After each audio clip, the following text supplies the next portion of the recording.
నేననేది ఆ కాన్ఫిడెన్స్ వచ్చిన తర్వాత పార్టీ నాయకత్వంలో ఉన్న ఒక నలుగురు ఐదుగురు వదిలేయండి, మిగిలిన వాళ్ళందరూ వాళ్ళు ఏమైనా దైవాంశ సంభూతులుగా మారిపోయారా అండి? అలా అనుకుంటున్నారా పోనీ వాళ్ళు? ఎప్పుడు మీకు టాస్క్ మాస్టర్స్ ఎవరు అక్కడ? ఈ ధర్మేంద్ర ప్రధాన్, భూపేంద్ర యాదవ్, సునీల్ బన్సల్, ఇంకొక ఆయన మీరు చెప్తున్నారు పాటిల్, అభయ్ పాటిల్, ఇంకొక హార్డ్లీ ఒక 10 మెంబర్స్. అంటే వీళ్ళు మోడీ, అమిత్ షా వీళ్ళే బాధ్యత తీసుకోవాలి, మిగిలిన వాళ్ళకి బాధ్యత లేదు. మనకి సంబంధం లేదు, ఆంధ్ర తెలంగాణ మిగిలిన రాష్ట్రాల్లో ఉన్న నాయకత్వానికి సంబంధం లేదు. మనకి తలనొప్పి వచ్చినా మోడీ అనాశనం వేసుకుంటే తగ్గిపోతుంది. ఈ ధోరణి ఎందుకు ప్రబలింది బీజేపీలో? టాప్ టు బాటమ్ అప్రోచ్ వల్ల ఈ సమస్య వస్తుంది.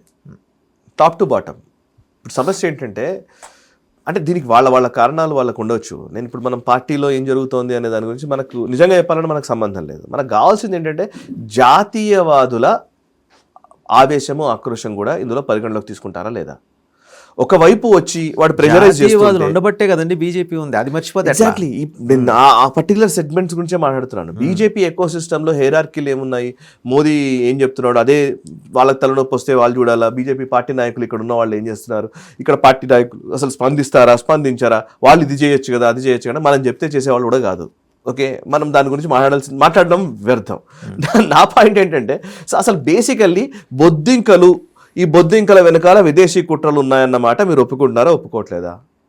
బొద్దింకల వెనుక విదేశీ కుట్రలు ఉన్నాయి అన్నప్పుడు విదేశీ కుట్రలకు మనం ఎలా సక్కమవుతున్నాం? సింపుల్. 2, దానికి ఆల్టర్నేట్స్ ఏం కనుగొన్నాం?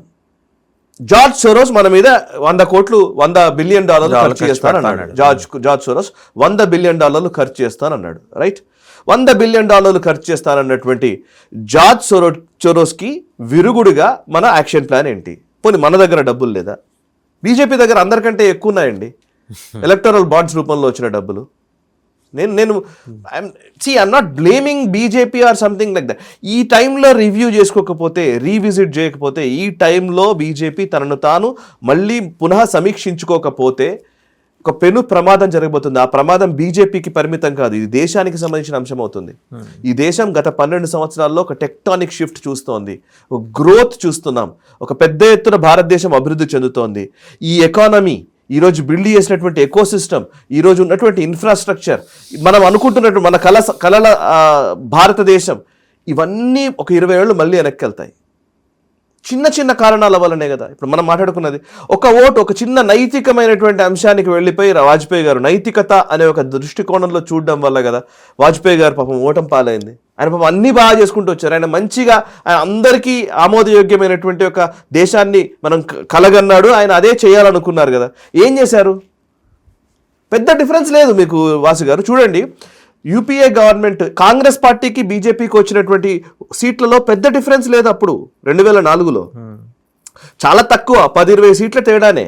ఎగ్జాక్ట్ నెంబర్స్ గుర్తులేవు కానీ 10-20 సీట్ల తేడానే. బట్ కాంగ్రెస్ గవర్నమెంట్ ఫామ్ చేసింది, బీజేపీ గవర్నమెంట్ ఫామ్ చేయలేకపోయింది.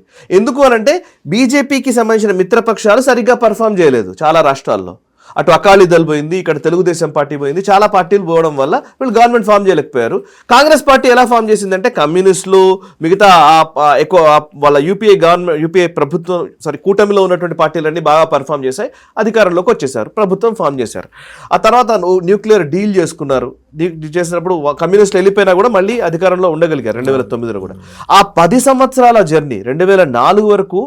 మీరు ఒక విషయం చెప్తాను, 2004కి ముందు కార్గిల్ రివ్యూ కమిటీ అని ఒకటి వేశారు.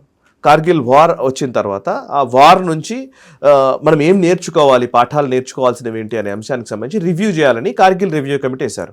కార్గిల్ రివ్యూ కమిటీ ఎవరు హెడ్ చేశారంటే సుబ్రహ్మణ్యం జయశంకర్ గారు. జయశంకర్ గారి ఫాదర్ సుబ్రహ్మణ్యం గారు, కె సుబ్రహ్మణ్యం గారు. సుబ్రహ్మణ్యం గారి కొడుకే జయశంకర్ గారు, external affairs minister.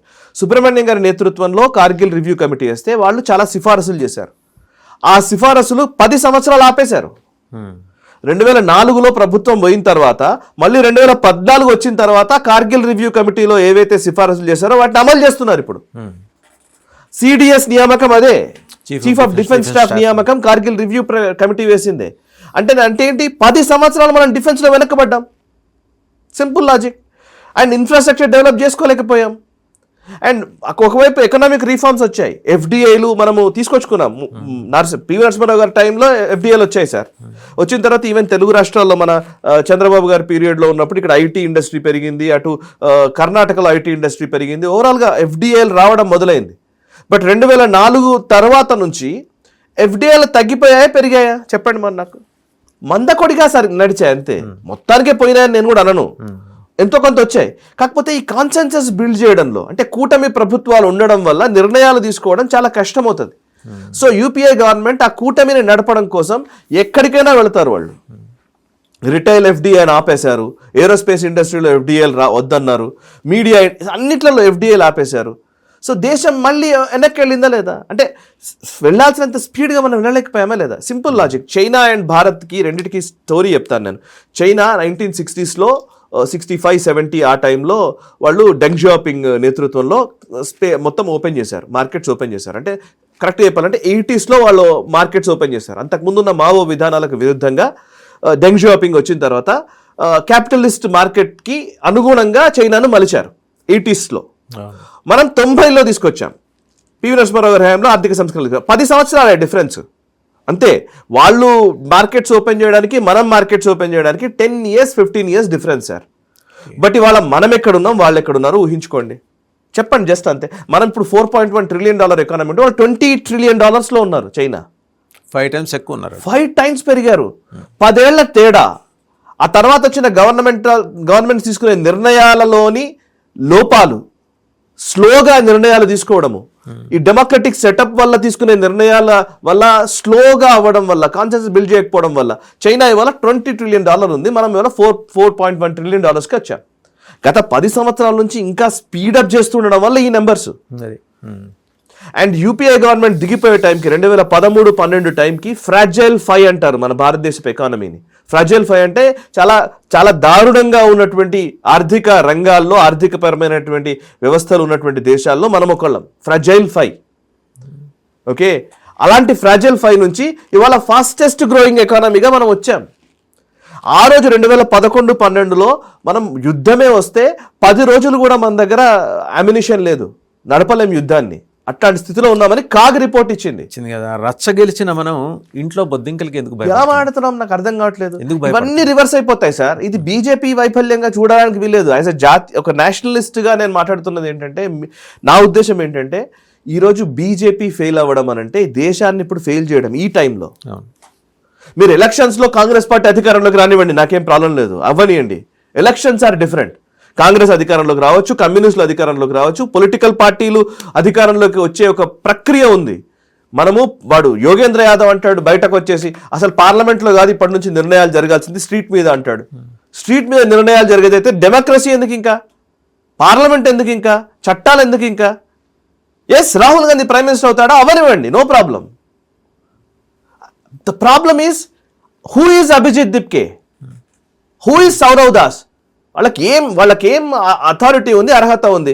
Let them get in to the politics. వచ్చి ఎంపీగా గెలవండి, పొలిటికల్ ప్రాసెస్లోకి వచ్చి చేయండి. ఇంతకుముందు మావోయిస్టులు చేశారు ఇదే, గన్ను పట్టుకొని ఒకటి చేశాడు, ఇప్పుడు ఉద్యమం పేరంటే జంతర్ మంతర్లో చేస్తారంటున్నారు. ఏంటి డిఫరెన్స్ చెప్పండి? సో ఇది అర్థం చేసుకోవాలి. మౌలికమైనటువంటి ప్రశ్నలు మనం వేసుకోకపోతే ఈ సమస్య చాలా సీరియస్ అవుతుంది. విద్యార్థులు అయిపోయింది చూసారా, విద్యార్థులు అది ఒక మంచి దాన్ని ఏమంటారంటే ఒక గ్లోరిఫికేషన్ జరుగుతోంది ఈ టైంలో. That glorification is very dangerous to the country. రోడ్ల మీదకి వస్తాము, మేము దినసాలు జరుపుతాము, ఆ హక్కు మాకుంది, మా ఇష్టం వచ్చిన మేము చేస్తాము, మా ఇష్టం వచ్చినట్టుగా ఎవరినైనా సరే విమర్శిస్తాము, మేము విద్యార్థులము, మేము యూత్ కాబట్టి మీరు వినాలి. నో, మన ఇంట్లో పిల్లలు అలా చేస్తే మనం ఊరుకోము. ఎందుకు ఊరుకుంటాము? ఖచ్చితంగా మందలిస్తాము, వాళ్ళ దారిలో తీసుకునే ప్రయత్నం. వీళ్ళని ఏమంటారంటే ఇప్పుడు మనం ఇదివరకు కూడా మావోయిస్టులను ఏమనేవాళ్ళు, మిస్గైడెడ్ యూత్ అనేవాళ్ళు, ప్రొడిగల్ సన్స్ ఆఫ్ ది కంట్రీ అనేవారు. అట్లా అన్నారు, ఇట్లా మిస్గైడెడ్ యూత్, రెబేలియన్స్, దాన్ని సాఫ్ట్వేర్ చేయడే ప్రయత్నం, రెబేలియన్స్, మిలిటెంట్స్, లేకపోతే ఇంకా ఏమంటారు ఫ్రీడమ్ ఫైటర్స్. సో ఈ గ్లోరిఫికేషన్ అప్పుడు జరిగింది. అప్పుడు ఆయుధం తీసుకొని వాడు వెళ్ళి అడవిలో కొట్లాడుతున్న సందర్భాలు జరిగాయి. ఇప్పుడు నేను ఒక మీమ్ పెట్టుకుంటాను, ఒక ఫోన్ తీసుకుంటాను, పోయి నేను జంతర్ మంతర్ దగ్గర కూర్చుంటాను అని అంటే no, this country is for, నిజంగా చెప్పాలంటే ఇది 140 కోట్ల మంది జనాభా ఉన్నటువంటి ఈ దేశంలో పొలిటికల్ ప్రాసెస్ ఉంది. మీకు చాలా క్లియర్గా చెప్తాను, 20 లక్షల మంది ఒక ఎంట్రన్స్ ఎగ్జాము రాసేటువంటి వ్యవస్థ ఏ దేశంలోనూ లేదు, ప్రపంచంలోనే లేదు. చైనాలో ఉంది అనుకుంటాండి, చైనాలో కూడా లేదు. చైనాలో ఉన్నది మీగర్ నిజంగా చెప్పాలంటే.